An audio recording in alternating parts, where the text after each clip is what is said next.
አሰላሙ አለይኩም ወራህመቱላሂ ወበረካቱሁ። ሁላችሁም ይህን ቪዲዮ እንዳታሳልፉት ሼር ኮፕሊንግ እያደረጋችሁ ለብሩክ ኒውዝ አድርሱልኝ። አንተ ዛቻ ፈርተ ሲያስፈራሩክ ፈርተ ቪዲዮክን ታነሳለህ። ሀቅ ላይ ብትቆም ምን ችግር ነበረው? ሀቅ ስለተናገርክ ሰው ለምን ተናገርክ ሲልክ ፈርተክ ያን ቪዲዮ አነሳክ። ሲጀመረም እኛ ሙስሊሞቹ ከሰው ተስፋ እናደርግም፣ ሰውን አልለምንም፣ አላህን ብቻ ነው የምንለምነው። ነቢያችን ሰለላሁ ዐለይሂ ወሰለም እንዲህ አሉ፣ ሰውን ከምትለምኑ አላህን ብትለምኑ ይሻላችኋል። ለምን? አላህ ነው የሚደርስላችሁ። ሰው ምንም አያደርግም፣ ሰው ምንም ሊያደርግ አይችልም። አላህ ነው ማድረግ የሚችለው። ግን አንተ ያን ቪዲዮ አንሳክ ስለተባልክ አነሳክ። እኔ ሀቅ ተናግሬ በሀቅ መንገድ ብሞትም በሀቅ መንገድ የሆነ ነገር ብሆንም ምንም ነገር የሚያስፈራኝ ነገር የለኝም። ለምን?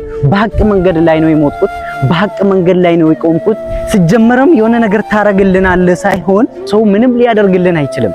ግን አላህ አለ። ሼር ኮፕሊንግ እያደረጋችሁ አድርሱልኝ ለብሩክ።